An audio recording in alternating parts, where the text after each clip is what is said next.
السلام علیکم ورحمۃ اللہ وبرکاتہ۔ کیا حال ہے آپ سب کے؟ الحمدللہ، اللہ تبارک و تعالی آپ سب کو اپنے حفظ و امان میں رکھے، آمین۔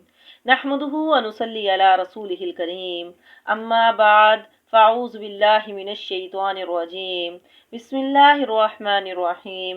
رب شرح لی صدری ویسر لی امری واحلل عقدۃ من لسانی یفقہوا قولی۔ ربی زدنی علما، اللہم زدنا علما، اللہم فقہنا فی الدین، اللہم انا نسألک علما نافعا ورزقا طیبا وعملا متقبلا، آمین۔ سورۃ البقرہ، آیت نمبر 51۔ بسم اللہ الرحمن الرحیم۔ وَإِذْ اور جب، وعدنا ہم نے وعدہ کیا، موسیٰ سے، 40 لیلتن راتوں کا، ثم اتخذتم العجل تم نے پکڑ لیا اجلا بچڑے کو معبود، من بعد اس کے بعد، وانتم اور تم ظالمون ظالم تھے، ظلم کر رہے تھے۔ اب کیا ہے، جب ہم نے موسیٰ علیہ السلام سے 40 راتوں کا وعدہ کیا، یہ ہے یعنی گوسالہ پرستی کا واقعہ، گوسالہ پرستی کا واقعہ۔ یہ گوسالہ پرستی کا واقعہ یہ کب پیش آیا؟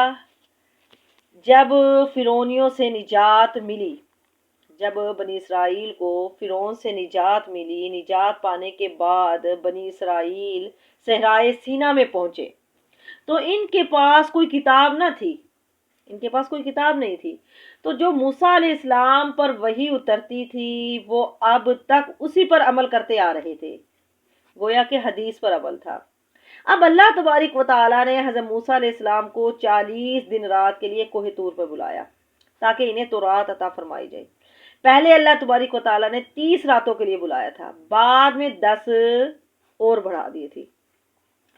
اور جب پھر موسیٰ علیہ السلام 30 راتوں کے بعد نہیں آئے، پہلے 30 راتوں کا کہا تھا نا، 30 راتوں کے لیے بلایا، 30 راتوں کے بعد جب نہیں آئے تو ان کی قوم کا ایک شخص تھا سامری، تو اس نے کہا کہ تم اپنے زیورات میرے پاس لاؤ، میں تمہیں ایک الہ بنا کر دیتا ہوں۔ موسیٰ علیہ السلام تو جا کر واپس ہی نہیں آئے، اور وہ وہی نعوذ باللہ مر گئے ہیں، اور موسیٰ کا خدا جو ہے وہ بھول گیا ہے، سمجھ آ گئی ہے۔ تو اس نے کہا کہ تم مجھے اپنے سارے زیورات لا کر دو، میں تمہیں ایک نیا الہ بنا کر دیتا ہوں۔ تو پھر انہوں نے ایسا اب کیوں کہا کہ میں تمہیں ایک الہ بنا کر دیتا ہوں، ہم اس کی عبادت کیا کریں گے، ایسا کیوں کہا؟ کیونکہ یہ فرعونیوں کے ساتھ رہتے تھے اور وہ جو تھے وہ مشرک قوم تھی، تو پھر انہوں نے بھی ایک بچڑا بنا کر اس کی پوجا شروع کر دی، سامری کے کہنے پر ایک بچڑا بنا کر اس کی پوجا شروع کر دی۔ اسی لیے اللہ تعالیٰ نے انہیں یہاں ظالم قرار دیا، وَأَنْتُمْ ظَالِمُونَ، تم ظالم ہو، انہیں ظالم قرار دیا گیا۔ کیوں؟ کیونکہ انہوں نے شرک کیا، اور شرک جو ہے وہ سب سے بڑا ظلم ہے، سب سے بڑا ظلم جو ہے وہ شرک ہے، سمجھیں؟ ان الشرک لظلم عظیم، بے شک شرک جو ہے وہ ایک بہت بڑا ظلم ہے۔ اب موسیٰ علیہ السلام کے چلے جانے کے بعد انہوں نے ایک بچڑے کو معبود بنا لیا، تو اس آیت سے کیا پتہ چلتا ہے کہ علماء کا معاشرے میں موجود ہونا اللہ کی بہت بڑی نعمت ہے۔ دیکھو ایک عالم چلا گیا یعنی حضرت موسیٰ علیہ السلام، تو سب کے سب مشرک ہو گئے، سب کے سب شرک پر لگ گئے۔ ثم پھر عفونا ہم نے معاف کیا، عنکم تم سے، من بعد ذالک اس کے بعد، لعلکم تاکہ تم تشکرون تم شکر گزار بنو۔ ثم عفونا عنکم من بعد ذالک پھر اس کے بعد ہم نے تم کو معاف کر دیا تاکہ تم شکر کرو۔ تو یہاں بھی اللہ تعالیٰ اپنا احسان یاد دلا رہے ہیں کہ جب تم نے بچڑے کی پوجا شروع کر دی، پھر موسیٰ علیہ السلام کے آنے پر اس شرک سے تم نے توبہ کی، تو ہم نے تمہارے اتنے بڑے کفر کے باوجود بھی تمہیں بخش دیا۔ تو اس سے یہ پتہ چلتا ہے کہ بڑے سے بڑا گناہ بھی توبہ کرنے سے معاف ہو جاتا ہے، اور یہ کہ شرک بھی، اس سے یہ بھی پتہ چلتا ہے کہ شرک بھی توبہ کرنے سے معاف ہو جاتا ہے۔ تو کسی بھی انسان نے اگر اپنی جہالت کی زندگی میں، جب اس کو پتہ نہیں تھا، اللہ کے ساتھ شرک کیا، کسی کے آگے سجدہ کیا، کسی سے دعا مانگی، تو جو کوئی بھی شرک والا کام کیا، جب اسے اللہ نے ہدایت دے دی، اسے پتہ چل گیا، تو اس سے چاہیے کہ اللہ سے معافی مانگے۔ جب وہ اللہ تعالیٰ سے معافی مانگتے ہیں تو اللہ اسے معاف کر دیتے ہیں۔ قرآن میں اللہ تبارک و تعالیٰ فرماتے ہیں، جو کوئی برا کام کر بیٹھے یا خود پر ظلم کر لے اور اللہ سے بخشی طلب کرے تو پھر وہ اللہ کو بہت بخشنے والا اور خوب رحم کرنے والا پائے گا۔ یعنی اللہ بے حد مہربان ہے۔ اللہ تعالیٰ سے توبہ کریں تو اللہ تبارک و تعالیٰ انشاءاللہ معاف فرما دیتے ہیں۔ ایک اور حدیث میں آتا ہے کہ اے ابن آدم، اگر تو اتنے گناہ لے کر آ جائے کہ زمین و آسمان کا خلا پور ہو جائے، لیکن شرط یہ ہے کہ تو نے میرے ساتھ شرک نہ کیا ہو، تو میں اتنی ہی رحمت لے کر تیرا استقبال کرنے کے لیے تیار ہو جاؤں گا، یعنی تیرے سارے گناہوں کو بخش دوں گا۔ تو جو انہوں نے بچڑے کو معبود بنایا تھا تو اس کو بھی اللہ تعالیٰ نے معاف کر دیا، شرک کو بھی اللہ تعالیٰ نے معاف کر دیا۔ ہر گناہ معافی مانگنے سے معاف ہو جاتا ہے۔ وائز اور جب آتینا ہم نے دی موسیٰ کو الکتاب والفرقان اور فرقان لعلکم تاکہ تم تہتدون تم ہدایت حاصل کرو۔ وَإِذْ آتَيْنَا مُوسَى الْكِتَابَ وَإِذْ آتَيْنَا اور ہم نے دی موسیٰ کو الکتاب کتاب سے کیا مراد ہے؟ تورات ہے۔ والفرقان اور فرقان سے کیا مراد ہے؟ معجزات ہیں جو موسیٰ علیہ السلام کو دیے گئے تھے، یعنی عصا ہے یعنی لاٹھی، اور ہاتھ کا چمکنا ہے۔ اب لاٹھی جو دی تو وہ لاٹھی اگر پتھر پر ماری تو وہاں سے 12 چشمے نکل آئے، سمندر پر ماری تو راستہ بن گیا۔ تو یہ معجزات کیوں عطا کیے گئے تھے؟ لعلکم تہتدون تاکہ تم ہدایت حاصل کرو۔ تو اول فرقان معجزات عطا کیے گئے، کتاب عطا کی گئی، تو یہ اب آسمانی کتابوں کے اترنے کا مقصد بتا دیا گیا۔ آسمانی کتابوں کے اترنے کا کیا مقصد ہے؟ لعلکم تہتدون تاکہ تم ہدایت حاصل کرو، تاکہ تم ہدایت پاؤ۔ لیکن ہم کیا کرتے ہیں؟ کتاب کس لیے آتی ہے؟ ہدایت کے لیے آتی ہے، اور ہم کیا کرتے ہیں؟ صرف پڑھتے ہیں یا وظیفے کرتے ہیں، لیکن کتاب کو سمجھتے نہیں ہیں۔ یہ کتاب اللہ تعالیٰ نے کس لیے نازل کی ہے؟ تاکہ ہم اس سے ہدایت حاصل کریں۔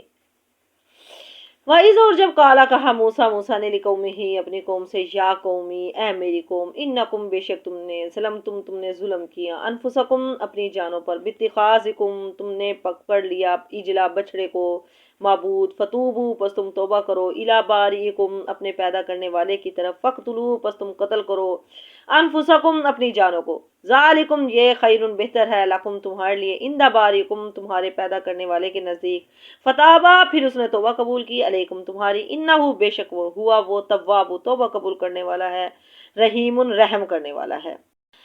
وَإِذْ قَالَ مُوسَىٰ لِقَوْمِهِ وَإِذْ قَالَ اور جب کہا موسیٰ نے اپنی قوم سے، اے میری قوم بے شک تم نے ظلم کیا اپنی جانوں پر، باتخاذکم العجلا بچڑے کو معبود بنا کر، بس تم توبہ کرو اپنے رب کی طرف، فقتلوا انفسکم آپس میں قتل کرو، ایک دوسرے کو قتل کرو۔ بنی اسرائیل میں جس طرح شادی شدہ زانی کی سزا رجم تھی، اسی طرح شرک کے ارتکاب پر انہیں قتل کی سزا سنائی گئی، اور اس پر عمل بھی ہوا، اور ہماری امت میں بھی مرتد کی جو سزا ہے وہ قتل ہے۔ حضرت عبداللہ بن عباس رضی اللہ تعالی عنہ بیان کرتے ہیں کہ رسول اللہ صلی اللہ علیہ وسلم نے فرمایا، من بدل دینہ فقتلوہ، جو شخص مرتد ہو جائے اسے قتل کر دو، مگر اتنی تخفیف کر دی گئی ہے کہ مرتد اگر توبہ کرے تو اسے معاف کر دیا جائے گا، البتہ رجم کی جو حد ہے یہ توبہ کے باوجود بھی جاری کی جائے گی، توبہ کے باوجود بھی حد لگائی جائے گی۔ اب حضرت موسیٰ علیہ السلام نے اللہ کے حکم سے اپنی قوم کو حکم دیا کہ اپنے آپ کو قتل کرو، اپنے آپ کو قتل کرو۔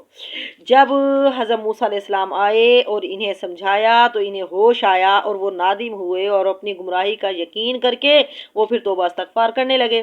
تو تب انہیں حکم ہوا کہ تم آپس میں قتل کرو، چنانچہ انہوں نے ایسا ہی کیا۔ اللہ نے ان کی توبہ قبول کی اور قاتل مقتول دونوں کو بخش دیا۔ اب یہاں پر کہا گیا ہے فتوبوا الی بارک فقتلوا انفسکم، آپس میں قتل کرو ایک دوسرے کو۔ اس کی دو تفسیریں کی گئی ہیں، ایک یہ معنی ہے ایک کہ سب کو دو صفوں میں کر دیا گیا، اور انہوں نے ایک دوسرے کو قتل کیا گیا۔ دوسری قسم یہ ہے، دوسری تفسیر یہ ہے کہ شرک کرنے والوں کو کھڑا کر دیا، اور جنہوں نے شرک نہیں کیا تھا تو انہیں حکم دیا کہ شرک کرنے والوں کو قتل کر دو، اور جو قتل ہوئے تھے ان کی تعداد 70,000 بیان کی گئی ہے۔ آپس میں ایک دوسرے کو قتل کرو، 70,000 آدمی قتل ہو چکے، اور ساری قوم کی توبہ اللہ تعالیٰ نے قبول کر لی تھی۔ ذالکم، یہ خیر بہتر ہے، لکم تمہارے لیے تمہارے رب کے نزدیک، فتاب علیکم، پھر اللہ تعالیٰ نے ان کی توبہ قبول کر لی، انہو، بے شک وہ ہوا وہ تواب، توبہ قبول کرنے والا، رحیم، رحم کرنے والا ہے۔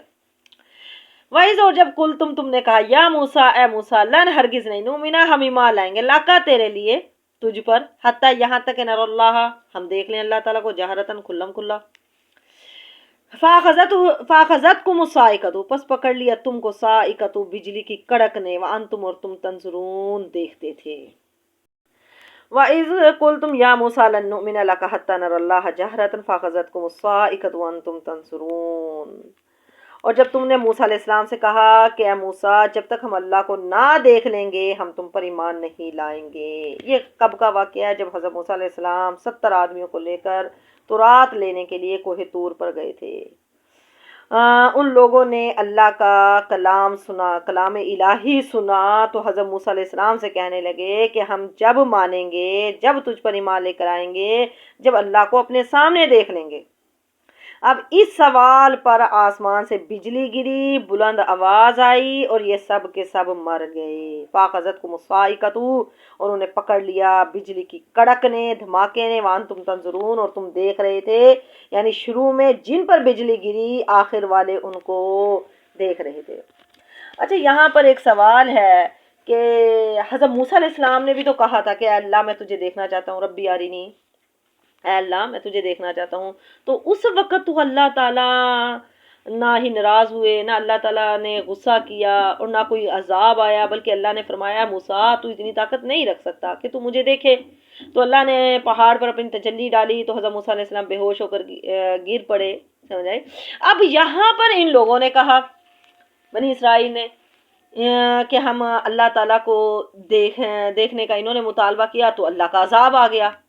آخر کیوں؟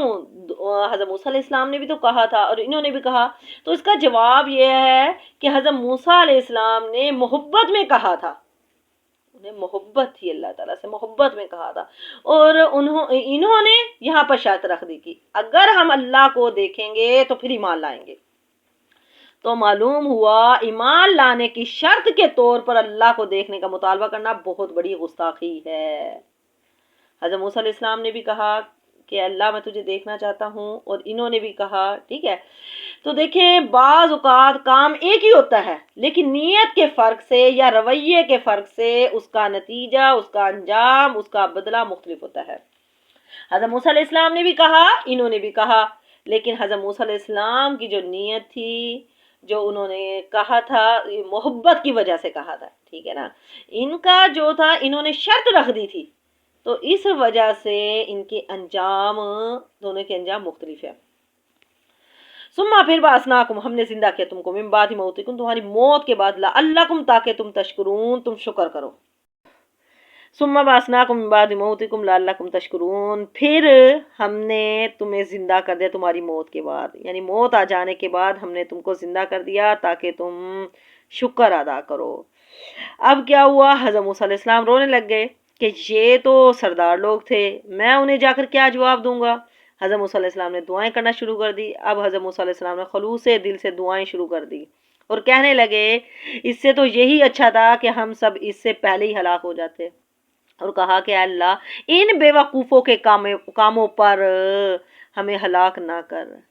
یہ لوگ تو ان کے پسندیدہ لوگ تھے جو میرے ساتھ آئے تھے، جنہیں میں ساتھ لے کر آیا ہوں۔ جب میں تنہا بنی اسرائیل کے پاس جاؤں گا تو انہیں کیا جواب دوں گا، اور کون میری بات کو سچا سمجھے گا، اور اس کے بعد کون مجھ پر ایمان لائے گا۔ اے اللہ ہماری توبہ ہے، تو قبول فرما، ہم پر فضل و کرم کر۔ حضرت موسیٰ علیہ السلام ایسے ہی خشوع و خضوع سے دعا مانگتے رہے، تو اللہ نے ان کی دعا کو قبول فرمایا، اور ان مردوں کو زندہ کر دیا، ثم بعثناکم، پھر ہم نے زندہ کر دیا تم کو، من بعد موتکم، تمہاری موت کے بعد، پھر اللہ تعالیٰ نے مرنے کے بعد ان سب کو زندہ کر دیا، لعلکم، تاکہ تم تشکرون، تم شکر کرو، لعلکم تشکرون، تاکہ تم شکر کرو۔ تو جس کو اللہ کوئی نعمت دے، جس پر اللہ کوئی انعام کرے، تو اس پر شکر کرنا لازم ہے۔ اب ان پر انعام ہوا نا کہ انہیں دوبارہ زندہ کر دیا گیا، تو ہمیں بھی یعنی اگر اللہ تعالیٰ کوئی نعمت دیتا ہے، کوئی انعام کرتا ہے، تو اس پر ہمیں شکر کرنا لازم ہے۔ دل سے یہ اقرار کرے کہ یہ مجھے اللہ نے دیا ہے، اور زبان سے بھی کہے، اور پھر اس نعمت کو اللہ کی مرضی کے مطابق استعمال کرے، جو اللہ تعالیٰ نے انعام کیا ہے، جو اللہ تعالیٰ نے نعمت عطا کی ہے۔ جب اللہ کوئی نعمت دے، انعام کرے، تو یہ نہ کہے کہ یہ چیز مجھے میری محنت کرنے کی وجہ سے ملی ہے، یا میری ذہانت کی وجہ سے ملی ہے، ٹھیک ہے نا، اور زبان سے اقرار بھی شکر ادا کرنے کے لیے کرے، تکبر کی وجہ سے نہیں کرنا، تکبر کی وجہ سے نہیں کرنا کہ مجھے تو یہ چیز ملی ہے، ٹھیک ہے نا، اور پھر اس نعمت کو اللہ کی مرضی کے مطابق استعمال کریں، اس کے استعمال سے لوگوں کو تکلیف نہ دیں، ٹھیک ہے نا، اس طرح شکر ادا کرنا ہے۔ وَظَلَّلْنَا، اور ہم نے سایہ کیا، علیکم تم پر، غمامہ بادلوں کا، وَأَنزَلْنَا، اور ہم نے اتارا، علیکم تم پر، منّا من، وَالسَّلْوَىٰ، اور سلویٰ، کلو کھاؤ، من طیباتی، پاکیزہ چیزوں میں سے، ما جو رزقناکم، ہم نے رزق دیا تم کو، وما، اور نہیں، ظلمونا، اور نہیں انہوں نے ظلم کیا ہم پر، ولیکن، لیکن، کانو تھے وہ، انفسہم، اپنی جانوں پہ، یظلمون، وہ ظلم کرتے۔ وَظَلَّلْنَا عَلَيْكُمُ الْغَمَامَ، اور ہم نے سایہ کیا تم پر بادلوں کا۔ اب یہاں پر ایک اور نعمت کا ذکر ہے۔ جب بنی اسرائیل سمندر پار کر کے صحرا میں آئے، تو صحرا میں کوئی بھی گھر بار رہنے سہنے کی کوئی جگہ نہیں تھی، نہ کوئی ٹھکانہ تھا، نہ ہی کسی چیز کا انتظام تھا، تو اللہ نے وہاں پر سب چیزوں کا انتظام کر دیا تھا۔ پھر بادلوں کا ان پر سایہ کیا تاکہ دھوپ میں یہ نہ جل جائیں، وہاں پر کوئی درخت وغیرہ تو نہیں تھے، کوئی سایہ ہی نہیں تھا، اور پھر کھانے کے لیے بغیر محنت مشقت کے من سلوا اتارا، بغیر کوشش کے، بغیر پیسے خرچ کیے، پکا پکایا کھانا دیا، من۔ تو من یعنی میٹھی چیز تھی، جس میں یعنی شہد کی طرح، جسے وہ پانی میں ملا کر پی لیتے تھے۔ سلوا ایک قسم کا یعنی پرندہ ہے جو چڑیا سے کچھ بڑا ہوتا ہے، یہ بھی کہا گیا ہے کہ نمکین چیز ہے۔ تو بنی اسرائیل اپنی ضرورت کے مطابق انہیں پکڑ لیتے تھے اور ذبح کر کے کھاتے تھے۔ اگر دوسرے دن کے لیے یعنی جمع کرتے تو وہ خراب ہو جاتا تھا، اور جمعے کے دن 2 دن کے لیے جمع کرتے تھے۔ ہفتے کا دن کیونکہ عید کا دن ہوتا تھا، جس میں یہ صرف عبادت کرتے تھے، اس میں عبادت کرنے کا ان کو حکم تھا، اس دن عبادت میں مشغول رہنے کا انہیں حکم دیا گیا تھا، اور شکار وغیرہ سے انہیں بچنے کا حکم دیا گیا تھا۔ تو من سلوا جیسے اللہ تبارک و تعالیٰ نے کھانے پینے کے لیے ان کا انتظام کر دیا۔ اب کہا کہ کھاؤ تم من طیبات پاکیزہ چیزوں میں سے جو ہم نے تم کو رزق دیا، وما ظلمونا، اور انہوں نے ہمارا کوئی نقصان نہیں کیا، ٹھیک ہے نا، انہوں نے ان نعمتوں کی قدر نہیں کی۔ جب انہوں نے ان نعمتوں کی قدر نہیں کی تو ہمارا کوئی ظلم، ہمارے اوپر کوئی ظلم نہیں کیا، ہمارا کوئی نقصان نہیں کیا، ہمارا کچھ نہیں بگڑا، ولیکن کانوا انفسہم یظلمون، لیکن وہ انہوں نے اپنا ہی نقصان کیا، اپنی جانوں پر ہی انہوں نے ظلم کیا۔ وائز، اور جب قلنا، ہم نے کہا، ادخلوا، داخل ہو جاؤ، حاضر کریتا، اس بستی میں، فکلوا، پس کھاؤ، منہا اس سے، حیثو جہاں سے، منہا اس سے، حیثو جہاں سے، شئتم تم چاہو، راغدن بافراغت، مزے سے، وادخلوا، اور داخل ہو جاؤ، بابا دروازے میں، سجدن سجدہ کرتے ہوئے، وقولوا، اور کہو، حطتن، حطتن کا لفظ، نغفر لکم، بخش دیں گے ہم، لکم تمہارے خطایاکم، تمہاری خطائے، وسنزید، اور ان قریب ہم زیادہ دیں گے، محسنین، نیکی کرنے والوں کو۔ وَإِذْ قُلْنَا ادْخُلُوا هَٰذِهِ الْقَرْيَةَ، وَإِذْ قُلْنَا، اور ہم نے کہا تم داخل ہو جاؤ، هَٰذِهِ الْقَرْيَةَ، اس بستی میں، اس بستی سے مراد بیت المقدس ہے، بیت المقدس ہے۔ اچھا، ہوا کیا تھا یہ کہ ان کا جو اپنا اصل وطن تھا وہ فلسطین تھا، تو یہ حضرت یوسف علیہ السلام کے زمانے میں فلسطین چھوڑ کر مصر آ گئے تھے، وہیں آ کر آباد ہو گئے۔ اب پیچھے سے اور قوموں نے اس پر آ کر قبضہ کر لیا، تو اب ان سے موسیٰ علیہ السلام نے کہا کہ چلو اپنے وطن چلتے ہیں، جو لوگ وہاں پر ہیں ان سے مقابلہ کرتے ہیں، جنگ کرتے ہیں۔ تو موسیٰ کی قوم نے کہا کہ آپ جاؤ اور آپ کا رب جائے، آپ جا کر ان کو نکالو، ہم تو نہیں جاتے۔ تو ان کی اس بات پر بھی اللہ ان سے ناراض ہوا، اور پھر ان کو سزا کے طور پر 40 سال کے لیے صحرا میں چھوڑ دیا گیا۔ صحرا میں 40 سال تک یہ اپنے علاقے میں داخل نہ ہو سکیں گے. 40 سال کے لیے اللہ تعالیٰ نے سزا کے طور پر صحرا میں چھوڑ دیا. پھر حضرت موسیٰ علیہ السلام بھی فوت ہو گئے اور جو اس وقت کے لوگ تھے وہ بھی وفات پا گئے. اب ان کی آگے اولادیں تھی 40 سال کے بعد. جب وہ جوان ہوئی پھر حضرت یوشع علیہ السلام، یوشع بن نون، یوشع علیہ السلام نے ان کے ساتھ مل کر وہ علاقہ فتح کیا. اور یوشع یعنی جو کہ حضرت موسیٰ علیہ السلام کے خادم یعنی شاگرد تھے. پھر ان کو کہا گیا کہ اب شکر کرو کہ تمہیں تمہارا اپنا علاقہ ملا اور سجدہ کرتے ہوئے اس میں داخل ہو جاؤ. ٹھیک ہے نا، سجدہ کرتے ہوئے اس میں داخل ہو جاؤ. لیکن انہوں نے کیا کیا، انہیں کہا تھا کہ سجدہ کرتے ہوئے داخل ہونا، انہوں نے سجدہ کرنے کی بجائے اپنی رانوں پر گھسیٹنا شروع کر دیا، گھسٹ گھسٹ کے چلنا شروع کر دیا. وقول، اور انہیں کہا تھا حتتن، حتتن کا لفظ کہنا ہے یعنی کہ اللہ تو ہمیں بخش دے. لیکن انہوں نے اس کا بھی مذاق اڑایا، جس کا انہیں حکم دیا گیا تھا اس کا مذاق اڑایا. جب یعنی بیت المقدس فتح ہوا تو انہیں حکم دیا گیا کہ اس فتح کی شکر گزاری میں اللہ کے عاجز بندوں کی طرح سجدہ کرتے ہوئے اپنے گناہوں کی بخشش مانگتے ہوئے شہر میں داخل ہو جاؤ. لیکن انہوں نے حتتن نہیں کہا بلکہ انہوں نے بدل دیا، اس لفظ کو ہی بدل دیا، ہنتتن کہا، حتتن کی بجائے. نغفر لکم، ہم بخش دیں گے، لکم تمہارے، خطایاکم تمہاری خطائیں، وسنزید المحسنین، اور ان قریب ہم زیادہ دیں گے محسنین نیکی کرنے والوں کو. احسان کا معنی ہے خالص اللہ کے لیے عمل کرنا. نبی کریم صلی اللہ علیہ وسلم سے احسان کی حقیقت کے متعلق سوال کیا گیا تو آپ صلی اللہ علیہ وسلم نے فرمایا کہ اللہ کی عبادت اس طرح کرو گویا کہ تم اسے دیکھ رہے ہو. اگر تم اسے نہیں دیکھ رہے ہو، اگر نہیں دیکھتے ہو تو یقیناً وہ تو تمہیں دیکھ رہا ہے. فبدلا، پس بدل دیا، الذین، ان لوگوں نے، ظلموا، جنہوں نے ظلم کیا تھا، قولاً بات کو، غیر، علاوہ، الذی، وہ جو، قیلا کہی گئی تھی، لہم ان کے لیے، فانزلنا، پس ہم نے اتارا، علی الذین، ان لوگوں پر، ظلموا، جنہوں نے ظلم کیا تھا، رجزاً، ایک عذاب، من السماء، یا آسمان سے، بما، اس وجہ سے، کانوا تھے وہ، یفسقون، جو وہ نافرمانیاں کرتے تھے.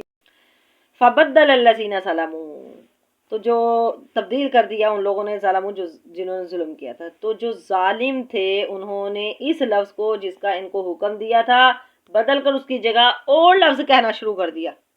ان ظالموں نے اللہ کے حکم کا مذاق اڑایا. رسول اللہ صلی اللہ علیہ وسلم نے فرمایا کہ بنی اسرائیل سے کہا گیا تھا کہ دروازے میں سجدہ کرتے ہوئے داخل ہو جاؤ اور کہو بخش دے، حتتن کا لفظ کہو. تو انہوں نے اسے بدل دیا، اپنے سرینوں پر گھسیٹتے ہوئے داخل ہوئے اور انہوں نے کہا حبۃ فی شعرۃ، دانا بالی میں ہے، دانا بالی میں ہے، یہ کہتے ہوئے داخل.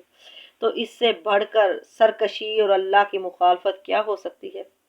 تو اس بڑی نافرمانی کو قرآن نے کیا کہا ہے؟ فاسقون، فسق کہا ہے، جس کے معنی ہے کہ اللہ کی حدود سے نکل جانا.